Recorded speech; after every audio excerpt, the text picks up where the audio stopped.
Good morning. Thanks for coming to my session. My name is Mike Eaton. I'm a principal consultant with Improving. We have a booth somewhere, I don't know where because I haven't been out of this room in the last hour. I have some cards up here. We are hiring, so if you're interested, let me know. And there's a few other improvers floating around who will be more than happy to talk to you if you are interested in a career in consulting.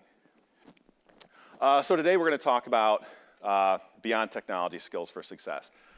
Like I said, I was originally going to do a tech talk, but I could barely see you, much less even my screen. So we're going to do this one. Hold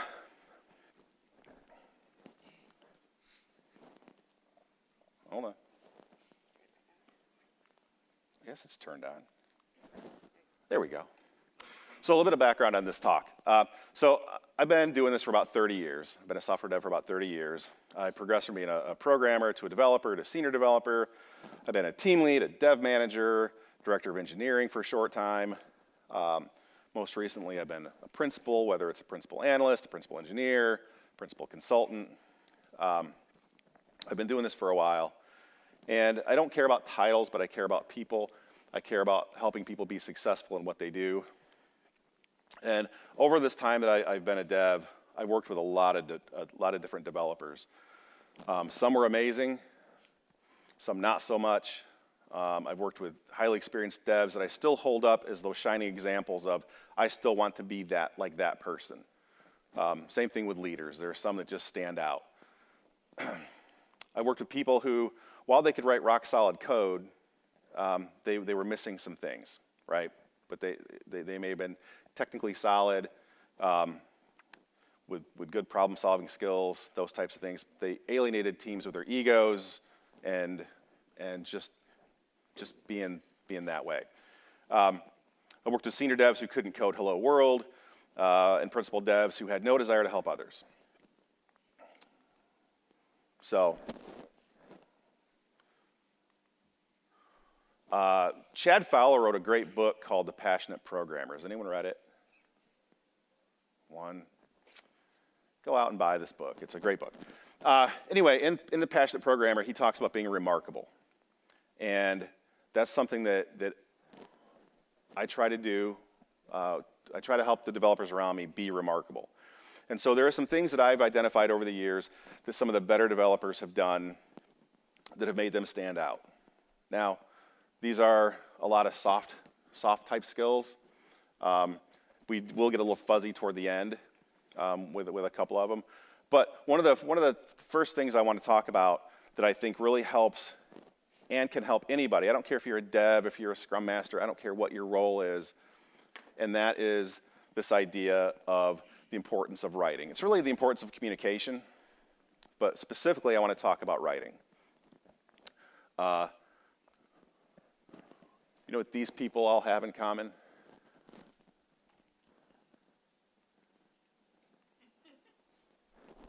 Okay. So they all kept a journal of some kind, right?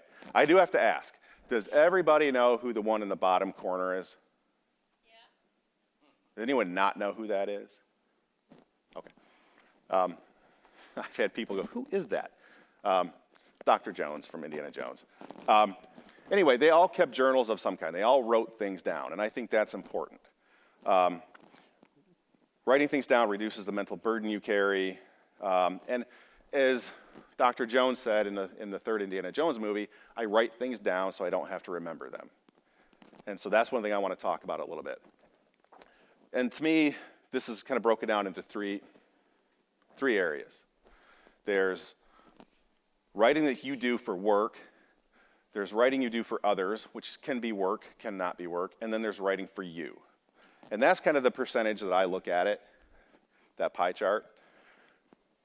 So when we talk about things we do for work, so we all, well, I don't know, all. I'm pulled in a dozen different ways every day, right? I sit down at my desk with a plan, and all of a sudden, that plan goes out the window because there's a fire, there's something going on. I may have started writing code, and then I get pulled off because I can't write that code anymore because there's some emergency that happened and I have to do something else. and there's just so much going on. And I think that happens to a lot of people. You start something, you get pulled into a meeting. We come up with ideas. We might finish a task. We start a new task. We get interrupted. We start again. And there's this idea that we tend to remember things that we've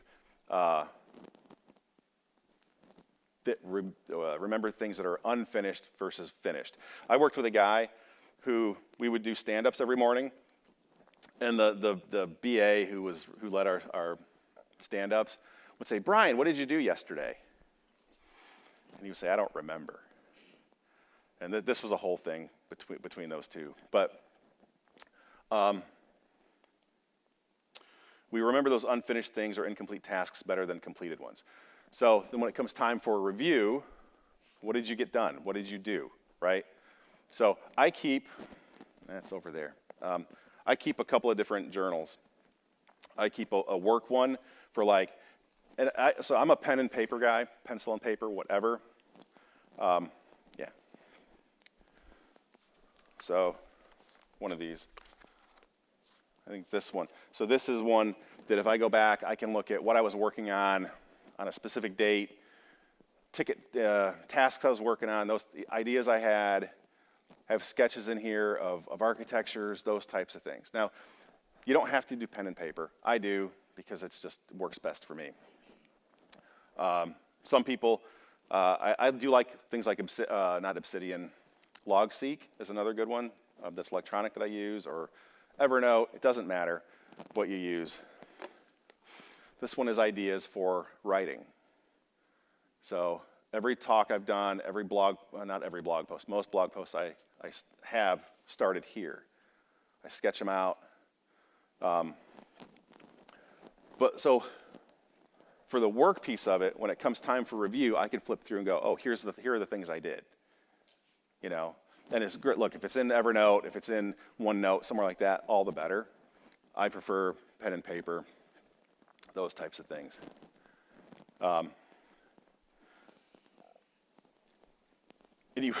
Anyone have this where your boss says, would you write your own review? I've had that before.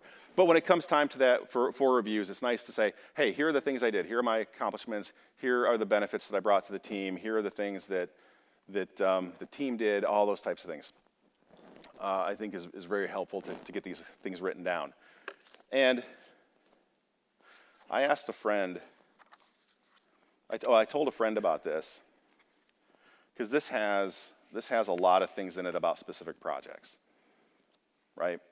And many of us have been on interviews where they're like, hey, tell us about the, I don't know, most challenging thing you've done. And a lot of times I can go to this, and a friend of mine said, hey, if you were interviewing me and I brought my notebook with me, would that be a red flag for you? And I said, I don't think so, because this is going to be more accurate than your memories of what you did. Anyway, my recommendation is to, whether it's OneNote, whether it's Evernote, whether it's LogSeq or Obsidian, a text file, I don't care, Notepad, it doesn't matter to me. Start keeping track of what you're doing at work. It'll make it easier for you, make it easier for your manager. And I used, anyone ever use a Rocketbook? You know what that is? Rocketbook's an erasable notebook. They're very, very thin, but you can write in them and then erase them. You scan them, and they go straight into OneNote or Evernote. Every one of my one-on-ones I did with my team 10 years ago, I captured in my Rocketbook. And so I can go back and look at all those one-on-ones I did. So I have it. Not only could I just handwrite it, but then it was captured in a system that I could search, because it would convert it to text, to searchable text, those types of things. But I would recommend starting something. Start something. So to me, the next part is doing things for work. So this is for me, right? This is the things I'm doing. But how many of you have joined a project and had that? Right? Like, the number of projects I've joined where there are 0 onboarding docs, or the onboarding docs are so old that I'm making it up as I'm going anyway. But this can be common. So I push my teams all the time. If they come up with an idea, if there's a design, I don't care what it is. If there's something new, a new project we spun up, go to the wiki, add something there, right? I prefer these like documents to be closer to code, so I like them in Markdown, put them in Git, put them in the repo, done. But then then business people can't get to them. So if you have a wiki, something like that, if you're using Azure DevOps, there's a wiki built in. If you're using GitHub, right, the tools are there. But I recommend capturing everything you can and think about the next person that starts. So when I start a new job, the first thing I'm doing is saying, here's everything I had to do. Here are the things I couldn't find, I don't know how to do. So I'm going to document them and hope that those documents stick around and are used by other people. The current project I'm on right now, I said, how do I set the project up? They're like, it's in the README. So I started going through the README in the repo, and none of it was accurate because they joined the project 2 years ago and they didn't keep it up to date. So what was my job? My job is to go in there and update that README so it's accurate to the current state. So don't be selfish with your documentation, right? Like, it's great to have this for me, but think about the devs that are coming after you. Think about you're not always going to be there, right? We all have this, there's always tribal knowledge on projects, right? It's like, go talk to John. He knows. Go talk to him. He'll set you up. Well, that's great. What happens when he quits? So I just had a senior dev leave the team I'm on, and he was one of those that had a bunch of stuff in his head. So he leaves, and probably the next day there's a fire, right? And I'm new to the project. I've only been on for a few months. I'm new to the project. He leaves, and we're like, uh-oh, what do we do now? So another dev ended up calling him and then documented what he said, right? Because we were just all kind of lost at that point, because you've also got that. And I know some people don't like the bus analogy. Some people would rather say, well, what if they won the lotto today, right? If I won it today, I'm not going to work tomorrow. But there are always those critical people that have that knowledge, and so I'm always telling people, get it out of your head, get it out of your head, get it somewhere. I don't care where, somewhere. And if you're that person, if you're kind of holding on to this little position of like, hey, they all come to me because I know everything, get it out of your head. Don't be that person, because you're going to be the one that gets hit by the bus, and then the team is stuck. So I think it's important that, now, most wikis I've seen, tell me, does anyone have a well-organized wiki that they have? It's well-organized, really? It might be. I just have yet to see one that hasn't turned into like a dumpster fire after a certain period of time. So they do take love and care. Any kind of system you have to keep track of internal documentation, you have to feed it, you have to water it, you have to take care of it. Otherwise, it'll devolve into something where it's really hard to find. And then someone's going to say, you know what, we shouldn't use that system anymore. We should use this one. And then all of a sudden, not everything gets copied over, and then you're kind of stuck again. But that's why I like it in the repo. But that's me as a nerd dev saying I like Markdown. I want it there. So to me, there's a third piece of writing, and I do consider writing to be really, really important, right? So whether it's notes for me, whether it's documentation for the team, whether it's things for my boss to help with reviews, to me there's a third piece. And this is one that I think is really, really, really important. For me it is. And I'd like to think that other people could get as much value out of it as I do. And that's writing for yourself. So yeah, I have these, but I also have personal journals. And I tell people, that's kind of where the crazy comes out, right? That's where, you know, if I'm having a kind of a bad day, I get it out there, right? But I also do things, I write gratitude every single day. And we'll get to that. There's a little bit more on that later that we'll talk about. But I journal every single day, and I have since late 2019. I've written thousands and thousands of pages.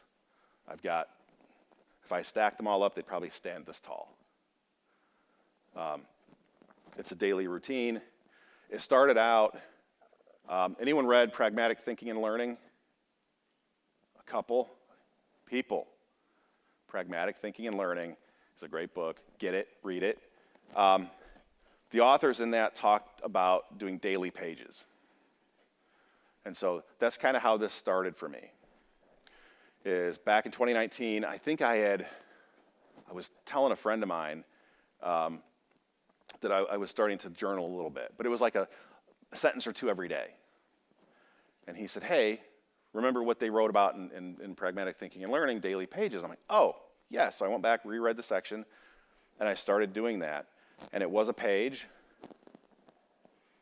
In fact, I think the very first thing I journaled was actually gratitude, that I was grateful that I talked to my aunt, who's turns 90 in a couple months. But I talked to her, and I wrote that down. And then it went to, last year I averaged 4 pages a day. 4 pages a day. And a lot of that was like some business as usual, like, hey, you know, I slept well, those types of things. Then there are times where I will dive into beliefs. Why do I believe the thing that I do? I think that's important that we look inside every so often and figure out kind of where we are. And then there was always a full page, at least, of gratitude. And people are like, how do you get a page of gratitude a day? Anyone know a guy named David Giard? I know a few of you do, right? So Dave has publicly posted gratitude every day on social media for the last 11 years, right? I don't do mine publicly, but to me it's easy. Like, but it takes work, right? So at first it's kind of hard to think about what am I grateful for today.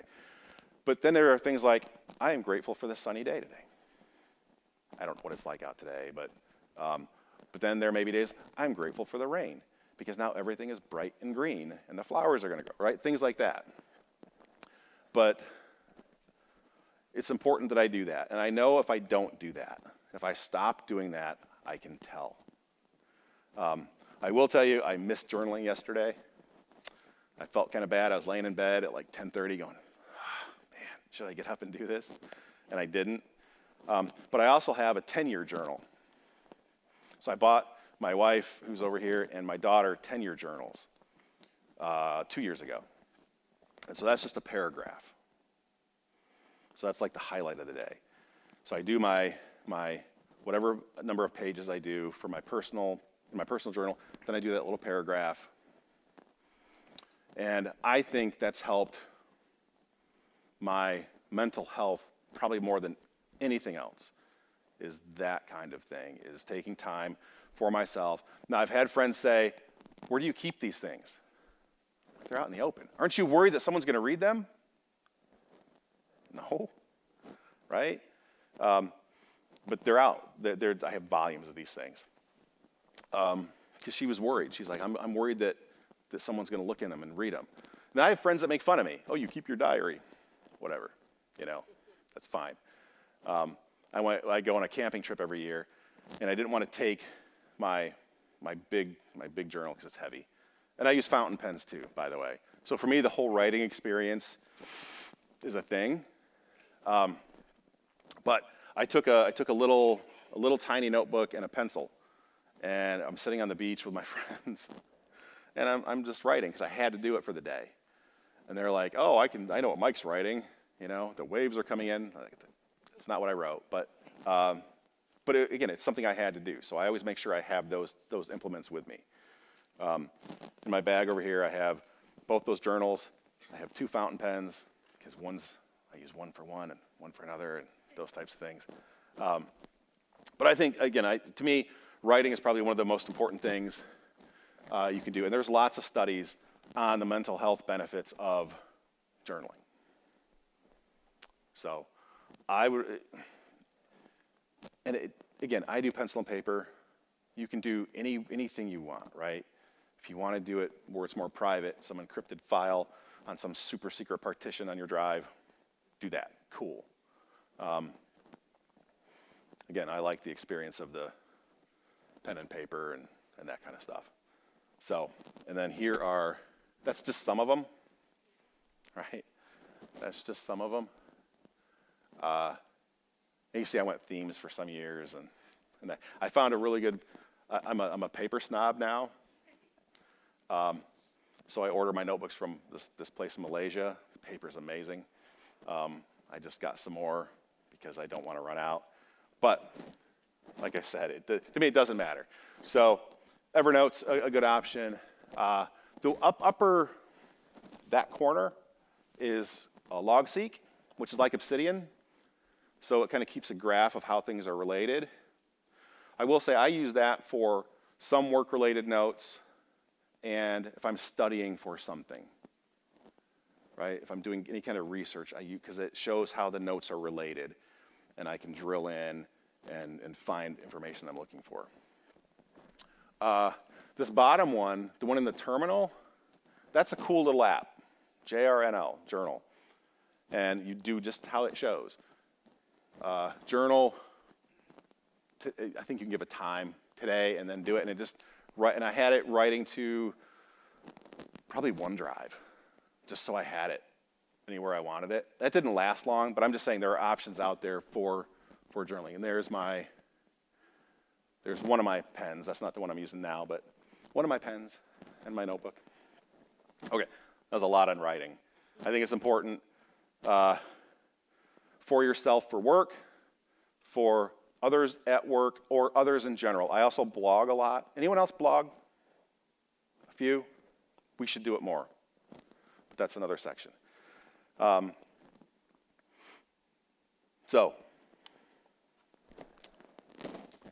I asked a question on LinkedIn a couple years ago. I said, how much time do you spend on personal development? I have this survey. Is it next? No, it's coming. Anyway, I asked this question. So I'm going to ask you. You're here, right? So that counts for something. Would you say, do you spend at least a day a month on personal development? Raise your hand. Day a month. How formalized? Doesn't matter. Okay. How about more frequent than that? How about at least once a week? Does it have to be work-related? No. We're going to talk about that. Every day. Okay? So I want to talk about that.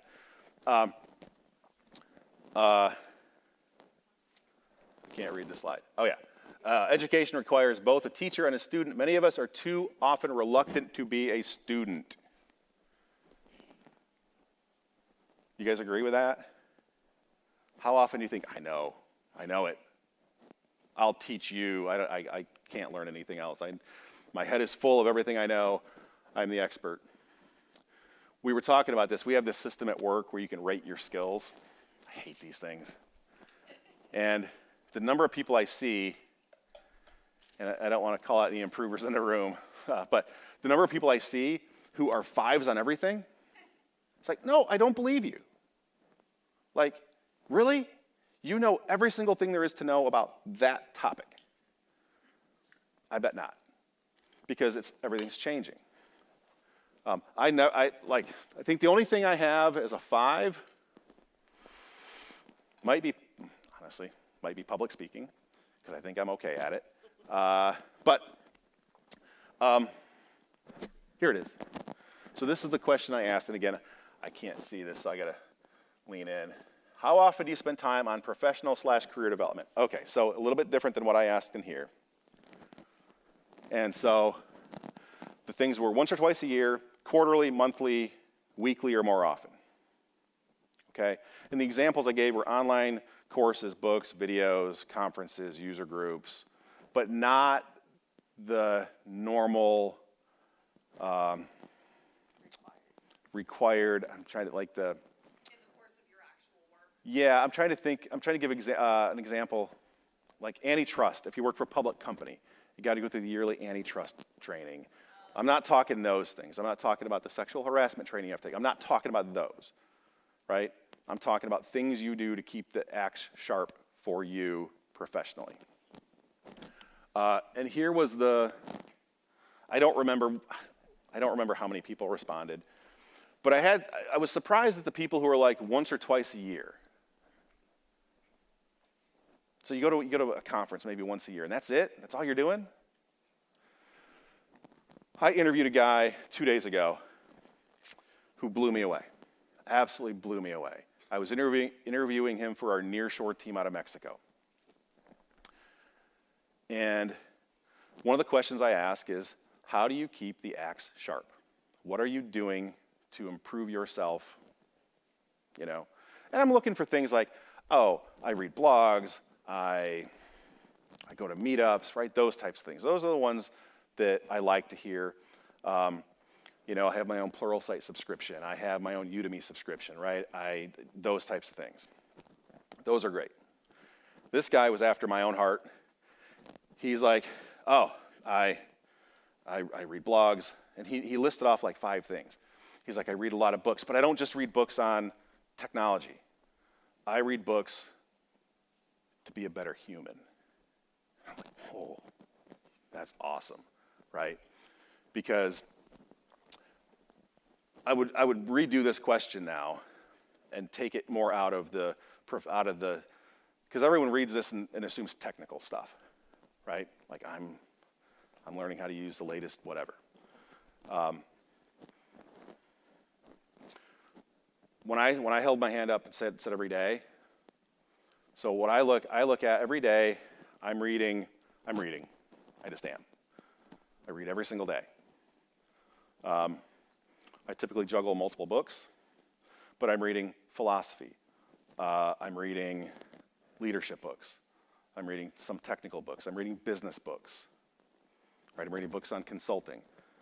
I'm just doing all, plus I'm reading fiction. I've read, I think, 25 books this year so far, and honestly, a big chunk of those are John Grisham novels. But those are good too, right? Fiction, you shouldn't discount fiction. I was talking to Corey House yesterday. We had dinner, and we were talking about books. He's like, hey, what books do you recommend? So I recommended one, but then we started talking about fiction. And he's like, I don't read fiction. And the benefits of fiction are you can be put into situations that you would never be put in your day-to-day life. And you can ask yourself, how would I have handled that? Or, you know, anything like that. My son, we're watching, there's a few old people in the room, so we're watching Columbo from the beginning, right? And that is one of the best things I can imagine for dealing with people, right? The way Columbo handles people, the way he asks questions, the way he puts people off guard a little bit, they're just fascinating. But fiction books can do that too, right? And so that's why I read a lot of fiction. Last year was Stephen King. This year's Grisham. But here's a great book. You want a great book to read? The Creative Act by Rick Rubin. Rick Rubin's a music producer, big beard. This book, I describe this as like a warm blanket wrapped around me. Just an amazing. Bird by Annie Lamott. I got the same vibe off that. But we'll get back to this. One of the things that, so we start out as a small person, and we're plopped into a classroom. And we have people talk at us for 13 years, maybe more, okay? Now, maybe maybe in high school you had some teachers that were like, they treated me like an adult, right? They didn't talk at me, they talked to me. I had at least one teacher like that. I actually saw him 2 or 3 years ago, and I've been out of school for 30 plus years, And I saw him, and I said, you don't remember me. I was a terrible student. But you had such an impact on me. But anyway, we're put into school. We're talked at for 13 years. No one ever taught us how to learn. They just said, here's this information, remember it, regurgitate it, done. Okay? One of the best books, A Mind for Numbers. So Barb Oakley is a professor. She was working out of U of M. I'm not sure if she's still there. There's a Coursera course that she does called Learning How to Learn. It's based off A Mind for Numbers. Fascinating, fascinating stuff. She wrote the other book, Mind Shift. She's a great writer, but it talks about how we learn, how our brains work, right? It talks about repetition and those types of things, and it's a fascinating book. So if you want to learn how to learn, those are a couple of great books. Ultra Learning, anyone read that? That's fascinating. This guy was like, I'm going to take these challenges. I'm traveling to Cambodia next month. I want to speak fluently by the time I get there, right? So he gave himself a month. But same kind of stuff. He talks about how the brain works, how we learn. Really great stuff. I have Pluralsight up there because one thing that frustrates me about most employers is they, for example, my employer, we had Udemy for a long time, but they could take it away if we weren't making use of it. Well, the thing is, I don't know that I need something until I need it and I want it now, right? Like maybe something comes up with a client. I don't want to then have to send an email and ask permission, can you reinstate my license for whatever? I pay for my own Pluralsight license, right? Pro tip, a couple times a year they do deep discounts, deep sales, right? Black Friday or Cyber Monday, whatever post-Thanksgiving holiday thing. But I have it. So anytime I want to learn something, and I'm not saying Pluralsight's the only one, I'm just saying that's the one that I like. If anyone knows Corey House, he's got a bunch on there. I love cranking him up to like 2x, because he sounds like the Chipmunks, which is great. But take control of your own learning. I don't care how it is. If it's maybe it's just blogs, maybe it's just YouTube. YouTube now there's a lot of great stuff on there. But there's Pluralsight, there's Coursera. The Learning How to Learn course on Coursera, I highly, highly recommend that. Like I said, if you want it in book form, go with one of Barb's books, because those are outstanding.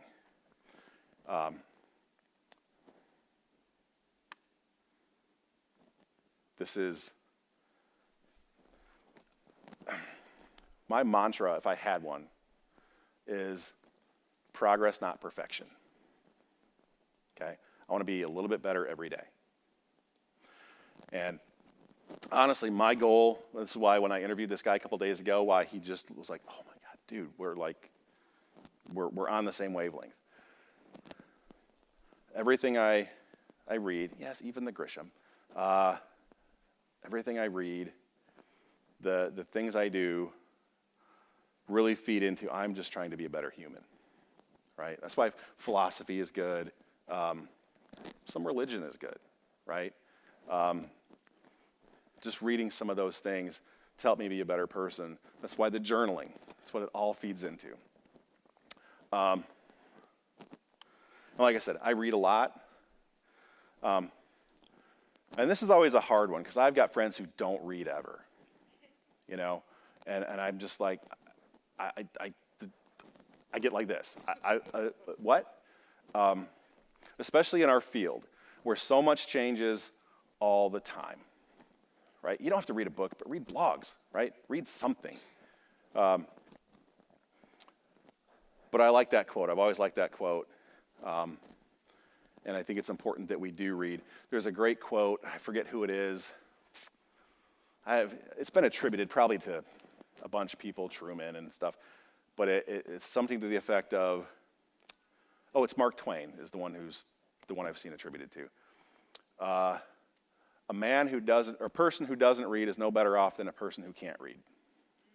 And I've always loved that quote because I do think it's important that we are doing what we can. Now, people say, okay, talk about all this learning. How do you do it? How do you do it every day? Little bits and pieces. You don't have to carve. So I will start the year with kind of an overall learning plan. Here are the things I think I want to learn this year, right? I'll tell you, React has been on it every year for the last 5 years, and I still don't know React. But I'll start out with that kind of thing. Like this year, obviously, what's the big thing this year we all should learn? AI, right? So that's on the list.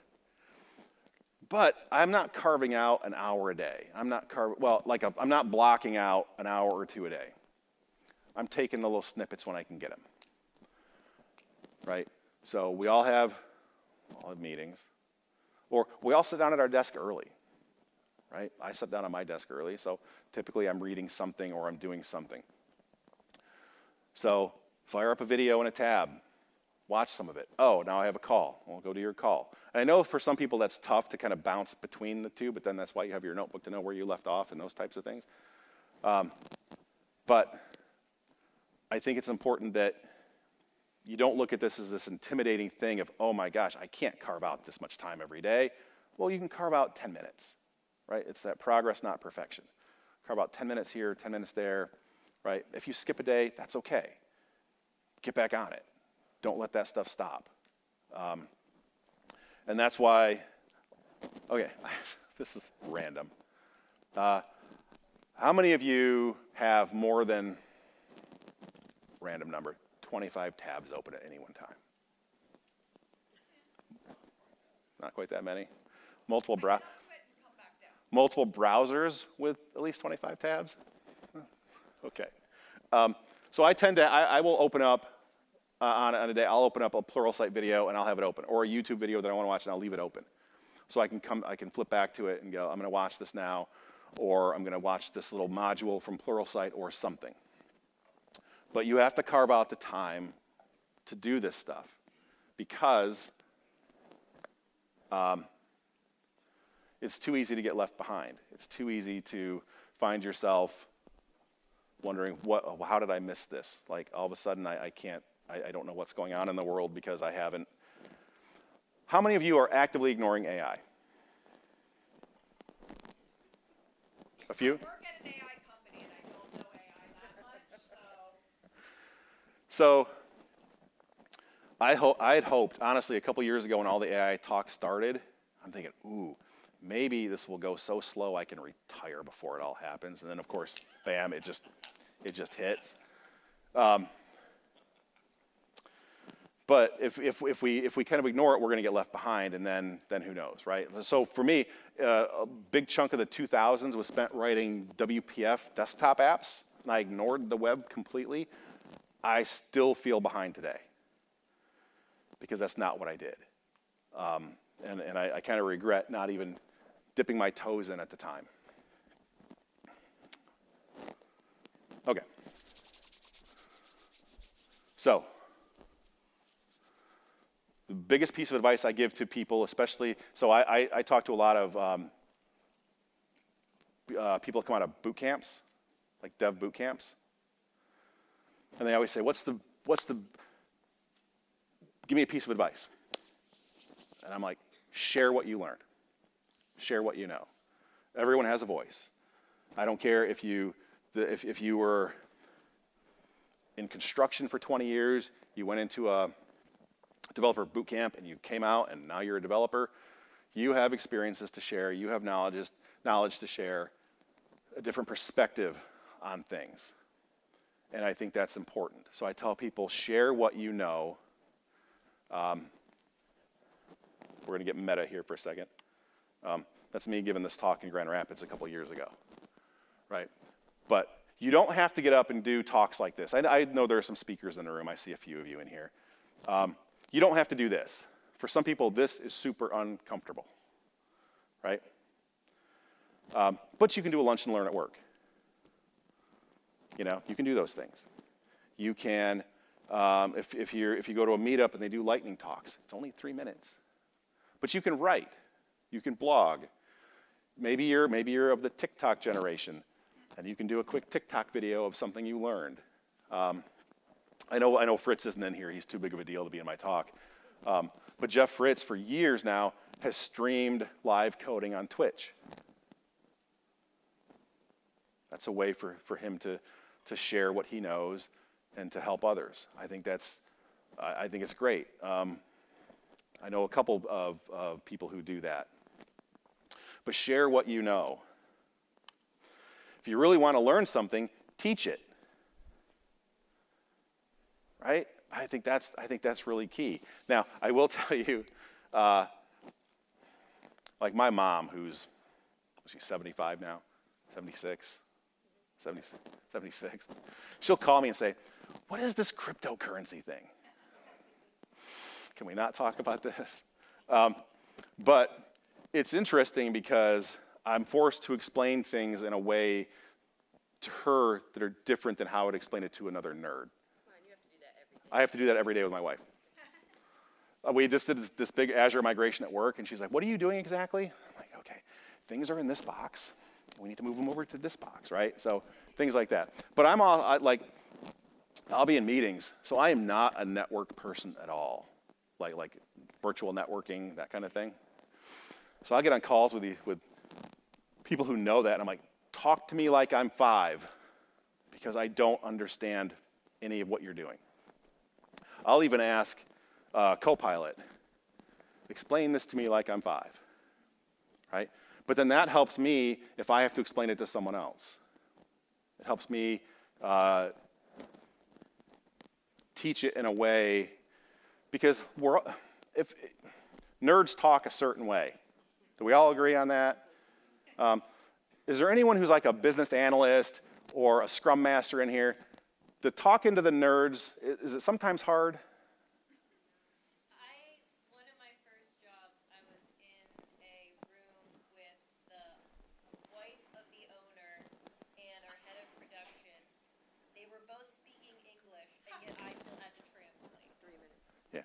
I wind up that position a lot of being the translator between, okay, I see where you're talking technical and you're talking. Well, the thing is, I had to translate for her back to him, too. Neither of them understood what the other one was saying. Yeah. Yeah. I had a guy who was subcontracting for me years ago, and I took him to a client with me. And we get done, and he said, "Dude, I know when I'm being translated." I'm like, "That's because you were talking up here, and they needed you here." Right? And I think that's one of those things. I know we only got a couple minutes. I'm gonna get through this last one. Share what you know. I'll just say that. Share what you know. Blog, speak, record, do lunch and learns, take on a mentee, right? But also find a mentor for yourself, because we all have a lot of work to do. The biggest thing I've seen that's hurt the most senior devs that I've seen, including myself, and you know the answer to that? It's Jeopardy question. Ryan Holiday says this is the enemy. Ego, right? This is the number one thing I've seen that has hurt devs more than anything else. Because you get to a certain point in your career, you're like, "I have all the answers. You should listen to me. My code is perfect." Right? I've heard that from people. I worked with a guy a couple years ago who, "You're just a junior dev. You have to listen to me." What are you talking about? So to me, right, we need to be a little more humble, right? Take that ego down a notch or two. We need to show gratitude. I think this is really, really important. I talked about this before. We got like a minute. I want to jump to here. Here. Is that the key takeaway? I can't read it. Yeah. So let me make this bigger so I can read it. So in my opinion, your ability to be a coder, right? Sure. But I don't want you to be technically brilliant and be a jerk, right? So your ability to code, to me, is a small part of it. I interview a lot of people for consulting roles. Great if you can knock out code with the best of them, but I want you to be able to talk to other people. I want you to be able to be humble and be able to teach others what you know and those types of things. Write things down. Externalize your memory. Continue learning and continue improving. Be better tomorrow than you are today. Share what you know. Be grateful. And the one bullet point I didn't get to was just lead, right? You don't need a title to lead, but we won't talk about that. I work for improving.